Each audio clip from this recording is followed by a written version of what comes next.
Okay, I wanted to introduce our community speaker today, Ellie Farber. Ellie does not have a title for her speech, but it's all intended. It's intentional that she doesn't have a title because it's going to give away the first line of her speech, which she did not want to do. So without any further ado, Ellie.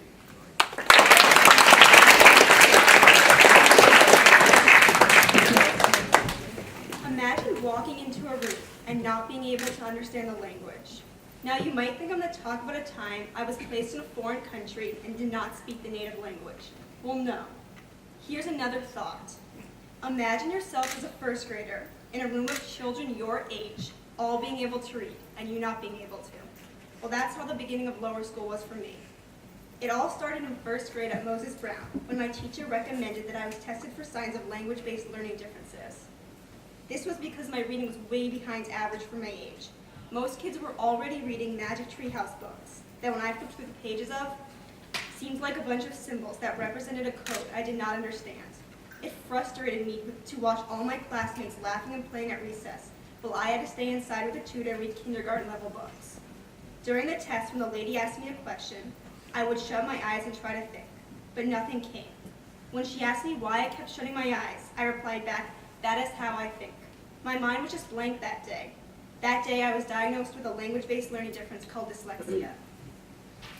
My teachers told my parents that I would continue to struggle at Moses Brown, and that they should consider applying to a school called Hamilton. Hamilton is a school that is connected to Wheeler that has a different approach to teaching kids to read. The program is called Orton Gillingham, OG for short. OG was a visual way of teaching kids to read. You do lots of card flipping, you sound out lots of sounds. That next fall, I started second grade at Hamilton, and I was an emotional mess. It was hard for me to move schools again after moving from New York City the year before. In addition, I felt isolated and different because Hamilton was connected to Wheeler, which had a second grade for kids who were not diagnosed with language-based learning differences. I, of course, was at Hamilton with 9 other kids I knew felt the same way. I felt that kids at Wheeler thought I was stupid. Whenever the entire second grade did a group activity, I always sat in the back, hoping that I would not be called on or judged on. Though my reading improved drastically, I remained insecure about myself as a student throughout the rest of lower school. In 4th and 5th grade, 2 of my Hamilton classmates got to apply to attend Wheeler for the following year. I was immediately jealous when I found out and wondered why I could not. I felt that the teachers were not realizing the academic ability that I had and did not notice how hard I was trying. The rest of lower school I felt locked in and did not want to socialize with anybody but my one friend at Hamilton. By the time middle school came around, my academic life seemed to be under control. I learned to like classes that I hated in lower school because I realized how much they were helping me. Hamilton classrooms were in the same building as Wheeler. Classes were combined and I opened up to kids. I realized that these kids were not judging me, and to be truthful, I had judged them. In 8th grade, I visited for Wheeler, and it was not what I made it up to be. It made me nervous for high school because I thought I would struggle again, and that I would get swallowed up in the pressure that Wheeler put on kids.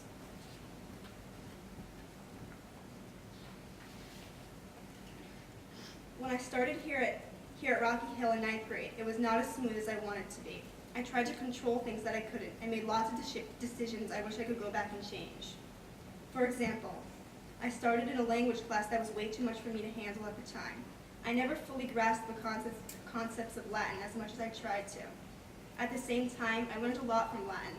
It taught me that foreign language was not my thing, and I'm very grateful that Rocky Hill can accommodate me with a language waiver. I learned that one can only exceed so many challenges that they put on themselves, and I had to learn to balance mine. I had to go to ACE twice a week, which at the time seems like a waste to me because I was receiving A's and high B's. Believe me, I'm glad I went. ACE has helped me maintain those grades. In the last 2 years, Rocky Hill has taught me to be more comfortable in a classroom and school environment. I have become comfortable auditioning for the play and trying to be the best role model I can on the field hockey team, both my junior and senior year. Field hockey has always been a place of comfort to me, and now as an upperclassman, I want to be a leader because I remember how much I looked up to the seniors when I was a freshman. I've become more comfortable laughing off the funny things I say when my mind mixes up letters and numbers. Earlier this year, when I was going to paint sets for the play, I told my friend I was going to pet saints. That one still gets to me. Sometimes I feel like when people hear the word diversity, they immediately think of physical appearance. So many kids have stood up this year and talked about how their culture is different from others. I realize that I'm a white girl who's considered a majority to society, and that some of you may have questioned what I was going to talk about today. I've been judged many times for saying that I'm different. It took a long time for me to get the message through to people, that I learned different. It is really important that people get the message through that they are different from their peers. Everyone is different in some way, whether it is noticeable or not. If we all treated each other the same, teachers would not have expanded their horizons and learned to accommodate people with learning differences. I don't know where I would be if people had not noticed my difference. I was different, but I know where I would be, and that's not here sharing my story with you.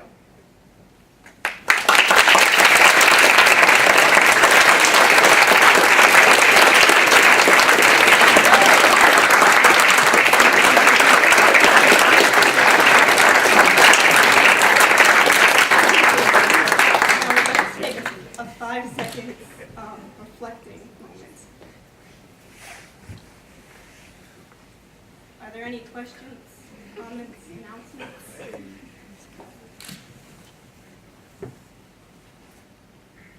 Ellie, I realize this is asking you to think back a long time, but do you think that the Morton Gillingham approach would have benefits for students who don't have learned language-based learning? Well, yes, actually they use it here at ACE. I would say yes, it's more of a visual way of teaching. It does the same thing in the end, but it was made for kids with language-based learning differences, but I'm sure it would help. Megan? What do you mean by visual?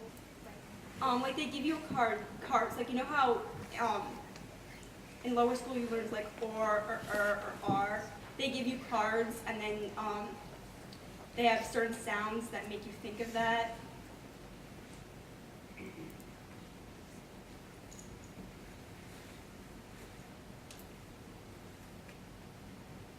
Ellie, what do you find, having made progress from being a freshman, what do you find to still be the most challenging aspect of your life as a student? Definitely confidence sometimes. I think a lot of teachers will agree with that. Sometimes I second guess myself or don't think that I can have the ability I do.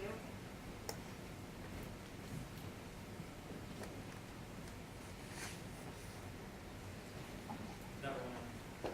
Have you developed your own way of studying in a way that might be different from how you see your peers do it? Well, yeah, I have tricks to come up with stuff. For example, during auditions for the play, I was learning the song, These Are a Few of My Favorite Things, and we were also having our biology test on cells, and I changed all the words to These Are a Few of the Cells organelles.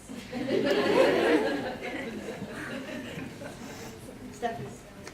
Do you have any advice that you would give to kids who are like not as confident or accepting of their dyslexia? Probably that you should just live up to your own standards and not to other people's, because everyone's on their own agenda.